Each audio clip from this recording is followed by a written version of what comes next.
Hello, everyone. Dr. Victoria Skirbo here, speaking to you from the Seeds of Transformation Healing Center in Wareham, Massachusetts. It's time to look at the weeks ahead in the month of December. I think I'm going to finish off the month of December. There's not so much happening. There aren't too many charts to look at. And as many of you know, I'm in a situation where my mother is transitioning into spirit, and I'm not sure when that's going to happen or how that's going to affect my schedule over the next week or so. So I figured I would do it all now. She's still with us. I saw her yesterday, and she looked beautiful for 102. And the people that are taking care of her are doing such a beautiful job. I can't thank them enough. And I want to thank you all for all your beautiful sentiments and energy and healing thoughts and beautiful comments. You know, it's something that we all go through at some point, losing probably the person that had the most to do with driving us to the person that we are. I don't know how else to put it. So in the honor of Angelina, I'm going to dedicate this little video to her. But there'll be many more videos for Angelina in the future. In fact, one of the things I wanted to do was create a video in honor of her. And so, but that I can't do until I have the time, and I know where the period is at the end of the sentence, and she's not quite ready to put a period at the end of her sentence. So let's get going, and we'll start with, we'll start here, maybe. I'll have to see when I get there. Is this where I want to start? Yes, okay, wonderful. All right, let me just pull up the technology. Okay. So we're in week 3. I'm calling this week Thoughts and Ruminations.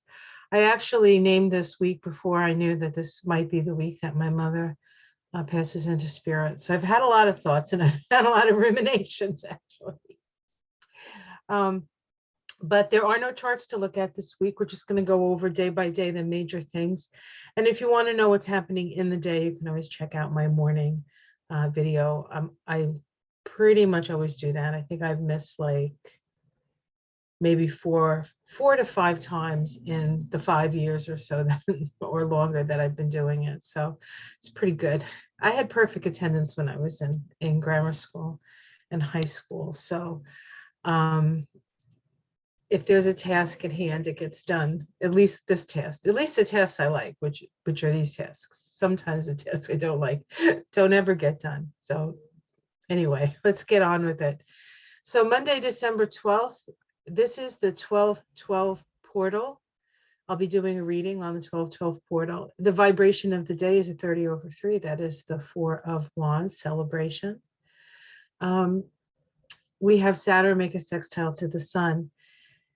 The Saturn is structure and the sun is illumination. And it is the sun and Saturn have been moving in a relationship called the synodic cycle since the time that Saturn conjoined the sun in Capricorn. And now we have it 300 degrees along the 360-degree circle. And this is an aspect of understanding, of progressive thinking, of utilizing what we know and what we know needs to happen in order for us to have a functioning society. And so Saturn sextile the sun, structures for progressive living. It's going to be interesting to see once I'm in the energy and I do the reading for it, of what's going to come up in the cards. So I'm really interested in that. But it's a nice aspect to have on the 1212 portal because it brings both illumination and structure to our future, thinking about our future, moving into our future. Now, we have to wait for the Sun-Saturn conjunction to happen again. That is happening I want to say maybe January. That's going to happen in January. So between now and January, between this aspect and the next, which is the conjunction, it's really about creating the structures for a more progressive way of living, right? Okay. Tuesday, the 13th, we have the sun trine the moon. This is part of the lunation cycle. I added it because this is flow of energy between our inner and outer self. It's also a trine of social rewards. This is part of the lunation cycle that began with that very powerful new moon in Sagittarius. Remember, it's at about 2 degrees of Sag, and then minutes later, the ruler of Sag stationed direct in the last, I think the 29th degree of Pisces, and it's going to be there in Pisces. Jupiter will be in Pisces until the 20th, which we're going to look at. Wednesday, December 14th, we have the sun make its last quarter square to Neptune. This is a crisis in belief square. And it says here, you may experience realizations today that challenge and begin to dissolve old beliefs or aspects of your identity. So this sort of points in the direction of those things we no longer need for our evolution. And Neptune always has a somewhat of a magical, maybe delusional quality in some cases. There's a certain amount of glamour that's associated with Neptune, and so this square says, what glamours can you take away? How can you be your true self? How can you be your truth? What do you still need to believe in, and what can you kind of let go of when it comes to your identity, who you are, and the like. On Thursday, December 15th, we have Mercury make an inconjunct to Mars. It says here, often your reach exceeds your grasp. You aim to get a hold of everything, but you end up with nothing. More realistic aspirations would serve you better and allow you to achieve something tangible. So you might have a great idea that you want to go, as we say in Jersey, ball to the wall for, but it needs to be rethought. You need to make it a doable thing, a tangible thing. Okay, you can't exceed your resources in an attempt to perhaps impress others. Friday, December 16th, we have the sun make its last quarter square to the moon. This is part of the lunation cycle. Now, the moon sun, of course, things happen quick because the lunation cycle happens within a month. Last quarter crisis and belief square. It is a reorientation. And of course, it's also part of that lunation cycle began with the new moon in Sag. Saturday, December 17th, we have Mercury making a waning trine to Uranus. Now, Mercury and Uranus are similar in energies. They are both mental. Uranus, in fact, is considered the higher octave of Mercury. Trines are about a flow of energy. And when we're dealing with Uranus, there's it's change, right? It's change, but it's not like pull the rug out from under you change. It's like easily change. So this is a time when there can be an ease in changing your mind or changing the direction. It is a flow of information, perhaps from higher levels. And because this trine is a waning trine, it is a trine of social rewards. So sharing your understanding would be a good thing at this moment of time. So let's look at winter. Let's look at week 4. I'm calling it Winter is Coming. And we start that week Monday with Venus making an inconjunct to Mars. Venus in conjunct Mars is learning how not to be taken advantage of. And so you need to be very careful not to overpromise or just not to fall for an over promise, perhaps. On Tuesday, December 20th, this is when Jupiter ingresses into Aries. We're going to see the charts on this. So Jupiter finally makes its way out of Pisces and will not enter Pisces for another 12 years. So this is the end, in a way, of a cycle that we could say began with Jupiter moving into Aries, which was about 2010. And honestly, that's when we started with the, for those astrologers out there will know what I'm talking about. We started with the what we call the cardinal cross. The cardinal cross started in 2010, when the energy of the cardinal energy got activated through Pluto in 2008 and through Saturn in Libra and Jupiter in Aries and what was in Cancer besides my sun and my Mercury. Trying to remember, there was something in Cancer at the time. Maybe not. Maybe it was a T-square. Anyway, it started like that was really the beginning of the beginning of the beginning, the beginning of the shift. So, and if you look back to 2010 and you look at your life now, I bet you have quite the story. Quite the story. We're going to look at the chart anyway. Wednesday, December 21st, of course, is the solstice here in the Northern Hemisphere. It's the winter solstice. It's the shortest day and the longest night. And in the summer, and in the Southern Hemisphere, it is the longest day and the shortest night. So welcome to summer for all my people who are on the other side of the equator. We also have the sun on the same day make a last quarter square to Jupiter. This is that crisis in consciousness square again. Within it is a sense of rebellion, breaking out of the constraints to a certain extent of society and starting to trust our own instincts and our own understandings. Of course, Jupiter and the sun, whenever they get together, can create a lot of over exaggeration, over sort of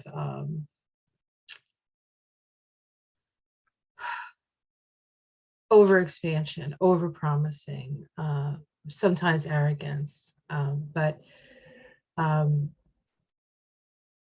just be aware that you can overdo it at this time. We are learning moderation and discipline with that. So good luck on that. So here's Jupiter's ingress into Aries that occurs on the 20th of December. We have Jupiter at the very, very last moment that it's in Pisces, so it might as well be in Aries here. It says Jupiter's ingress into Aries, the Sabian symbol for Aries is a woman just risen from the sea. A soul is embracing her.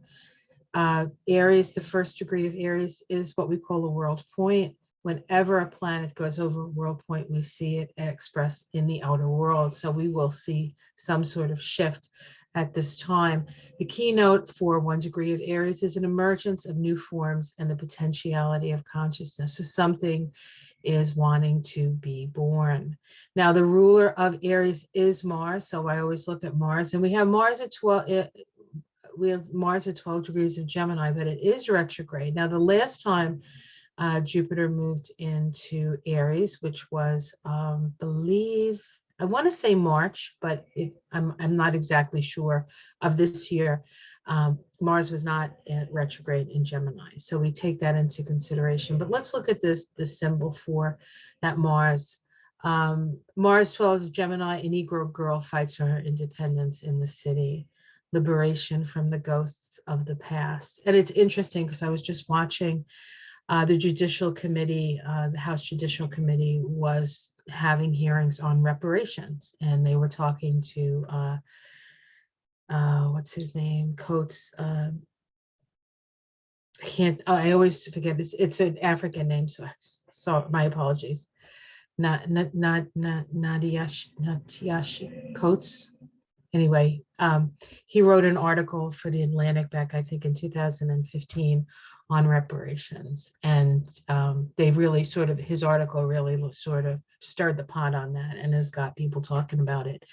We don't know. I mean, I don't know what they'll do. Hopefully they'll do something, because this country was built on the back of slaves, and their ancestors should be compensated, I think. But that's something that maybe we won't talk about, because I don't want this to be necessarily a political thing. But I think that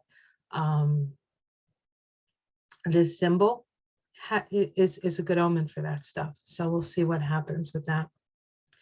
We also have a yod here.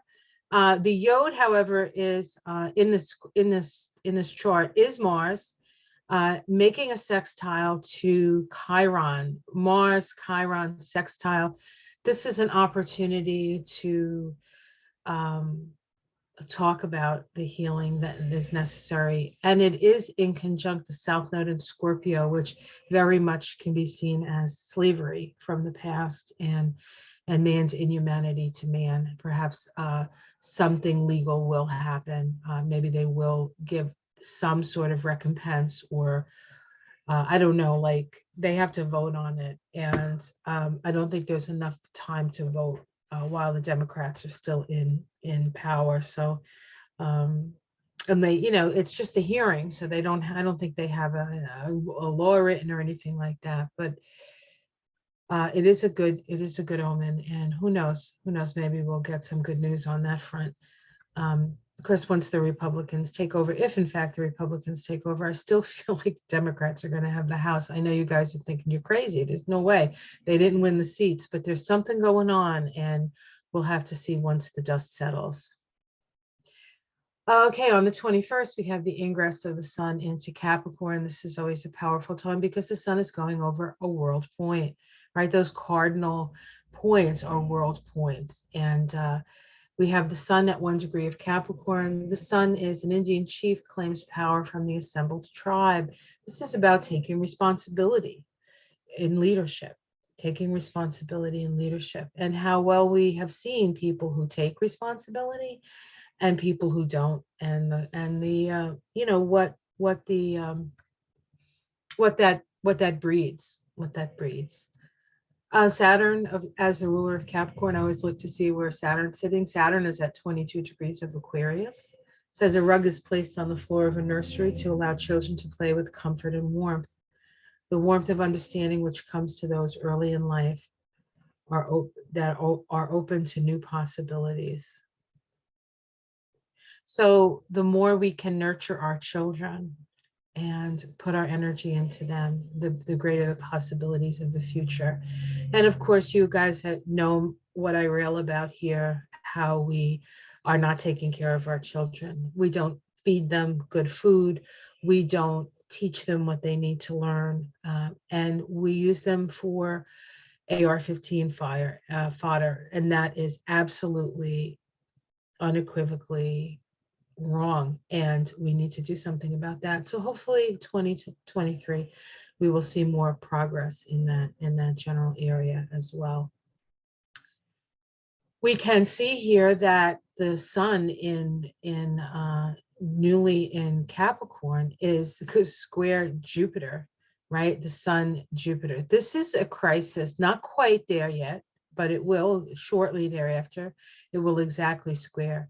And this is a crisis in consciousness square. So this really is a rethinking of what we owe, okay, to our children and to our ancestors. We have to honor the ancestors. We honor George Washington, and we honor Benjamin Franklin, and we honor the forefathers, but we also need to honor the people who built the country. And we need to honor the people we stole it from. Another story for another day. We'll talk about it in the future. Week 4, again, winter is coming. Actually, at this point, winter is here because the sun is in Capricorn. On Thursday, we have Venus trine Uranus. This is a trine of social rewards, inspirational and liberating impacts within your relationships. So this is kind of a week. The the third week and the fourth week of December are kind of these sort of wrapping up, utilizing the lessons that we've learned, coming to some awareness, knowing what we have to let go of, and knowing what we need to build upon, actually.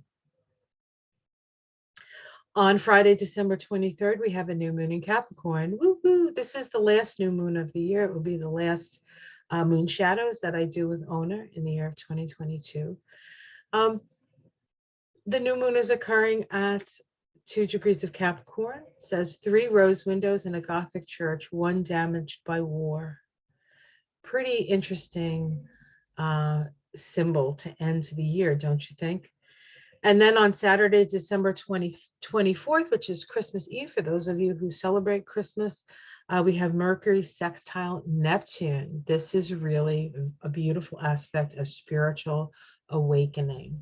So there's still a lot to be realized and experienced through this month, but it's not the, knock them out, drag them out, craziness of October and November. This is December. It's kind of a wrap-up time. And what have you learned? What have you learned? So let's take a look at this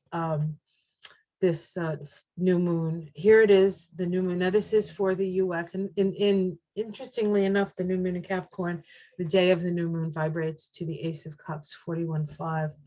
So it's about compassion and love overflowing. When Brittany Griner was released, I happened to be going through, I think YouTube it was, or maybe it was Google, came up and said the president is going to speak, and he hadn't spoken yet, so it hadn't been quite announced. I mean, they said what he was going to speak about, so I got on it, like I was watching it live, and I just was so overcome with emotion and so grateful that she was home safe. She was, I think she was illegally held there.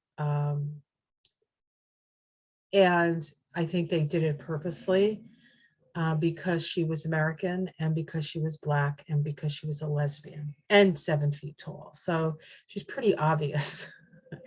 And I knew how dangerous it was for her in that country because they are very racist generally.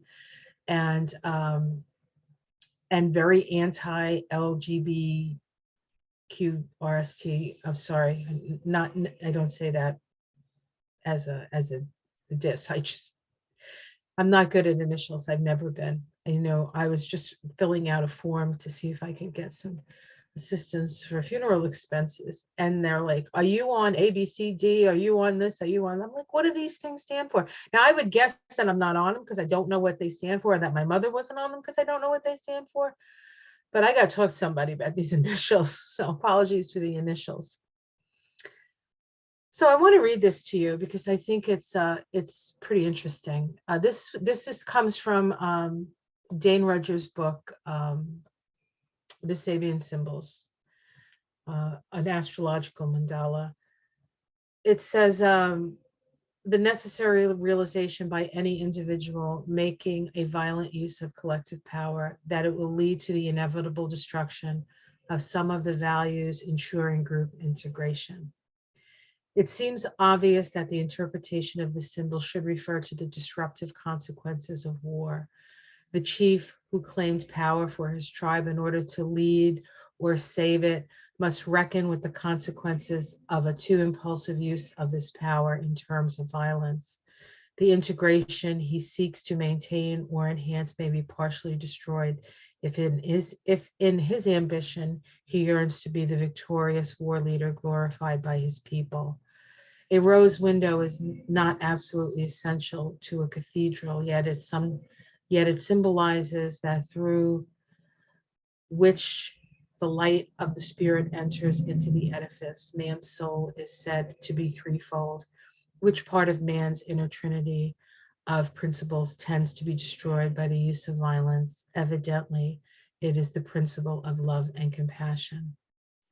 So when I wrote on my comment on the CNN YouTube site, I guess, I said in tears, thank you, thank you. I got attacked for being a stupid American, for not knowing what's going on, another, this, that, and the other thing. What about this? What about that guy? What about the guy? Blah, blah, blah, blah, blah, blah, blah, blah. And I made another comment. It's interesting how a show of compassion can bring up such ire. And if we need anything more than anything in this world at this time, it's love and compassion. And I know all the people who watch me are full of it. So love and compassion, that is. So thank you. And let's just keep shining the light, because these people just don't see. They just can't see. And if that's where they're at, then you have to accept them for where they're at. You don't have to interact with them. You don't even have to answer them back. As long as you're whole within your own sense of love and compassion, you're good. Okay, so that's what that says to me. All right, now let's take a look. Oops, I can't seem to move this forward. Oh, here we go. All right. Now, this is the same chart, right? And we have some aspects here that I want to point out. We do have that square to Jupiter. I did talk about that. Now, I did say that when Jupiter moved into Aries, it wasn't quite at that last quarter crisis in consciousness square, but now it is with this new moon. So this is, especially the new moon in Capricorn, because Capricorn is about taking responsibility. And so this is a time where we can really start to take responsibility for building the new structures that are necessary to support each other. And that's true in any country, and that's true within your general life stream, right? So the necessity, so we're going to go back to the keynote here, and then the key word is waste. Waste is the key word for that symbol of the three rose windows.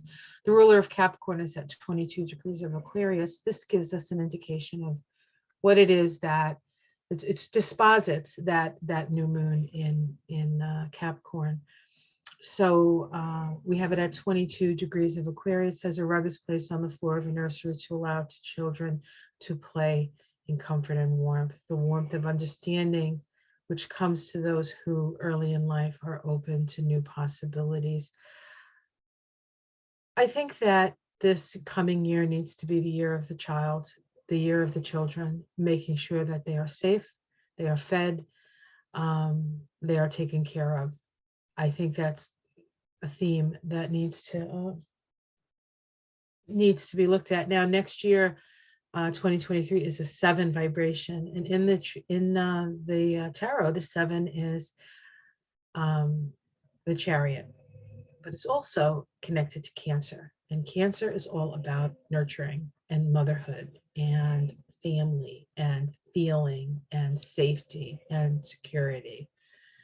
So that is something. Plus 7 is an introspective number and an intuitive number. So it's going to be very interesting as we move into 2023. I think once we get to March, we will have a better idea because a lot of what's happening in the beginning of the year is still a wrap up from 2022. But we'll talk about it when we talk about 2023 and the year ahead. I'm looking forward to that. That'll come up soon at the end of this year. Okay. And we also have a sesquiquadrate to Uranus here, the sesquiquadrate to Uranus. This is a sesquiquadrate that creates a humbling experience as society comes up against an individual, and in this case, maybe somebody who's creating some chaos. So this could be some sort of stop for somebody who is a chaos creator. Enough said. I'm not going to go further than that. Okay, the one last thing, week 5. Week 5 is like 3 days or 4 days, but there's only 2 days that anything's, big things are happening. On Wednesday, December 28th, we have Venus make a sextile to Neptune. Be mindful of the Venus sextile. Neptune transit, because although this is a great time for exploring your creativity, you're a little too idealistic for your own good. Again, visions of the future dancing in our head. Just make sure that you can follow through with the resources available to you. Magic is afoot. Reality is also afoot, and we need to take both into consideration. And then on Thursday, the 29th, we have Mercury station retrograde at 25 degrees of Capricorn.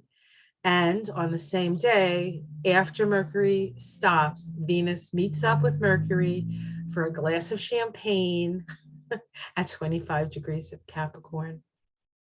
This is the second time they got together. The first time, I think it was 25 degrees of Sag, and that was last month. So we have that Sag energy, they got together, and now they get together in the Capricorn energy. And what's going to happen is Mercury is going to start moving backwards, further back into Capricorn, and Venus is going to move forward through Capricorn. She's going to make a conjunction to Pluto on the first day of the year. And I really feel this is going to be the year of the woman, but that's what I think. Women and children first. I think that's what we can call it. Yay. All right, let's just take a look at this chart.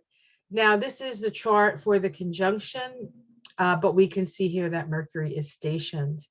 And it isn't an inconjunct to Mars again. Remember, Mars is retrograde. Now, Mars is here, pretty much stays here until it turns retrograde. I think it goes as far back as 9 degrees. I would call this 10 degrees. So it's only going to go back maybe another half a degree before it's stationed. So it's sort of sitting there at this 10-degree point, which I believe is the Uranus. It's the Uranus of the Sibley chart. So Mars sitting on the Uranus of the Sibley chart puts a lot of energy into Uranian things, but also breaking free. This in conjunct is one of, again, coming up against society and society saying, stop. You are not the end all and be all, and it's time for you to realize that. So we'll see what that means, hopefully. And then the Venus retrograde. So the 25 degrees of Capricorn, a store filled with precious Oriental rugs. Interesting, because the other symbol had to do with rugs, putting rugs on the floor for children. And now we're talking about precious Oriental rugs, the use of cultural and artistic processes as a means to enhance personal comfort and appreciation. And so let's put these children and these women and these people who need help on a beautiful, precious rug, because they deserve it. And we deserve it, and we all deserve it. Okay, let's stop this now. All right, well, hey, it's been quite a year, guys. Thank you so much for all your support, all your comments. It does mean a lot to me. I've wanted to expand this channel. I do have a Patreon page if you're interested in being a patron. I do have some things on that page that only Patreon people see. I do want to expand that, as well as expand my presence on YouTube with things that are a little bit more scheduled, but it's been really hard because of the situation with my mother. So I'm looking forward to 2023. I think it's going to be a good year. It's a 7-year. I have a 7 soul, so it vibrates to my soul vibration. And it's going to be a year of understanding. We need a lot of understanding. So, and like charity, excuse me.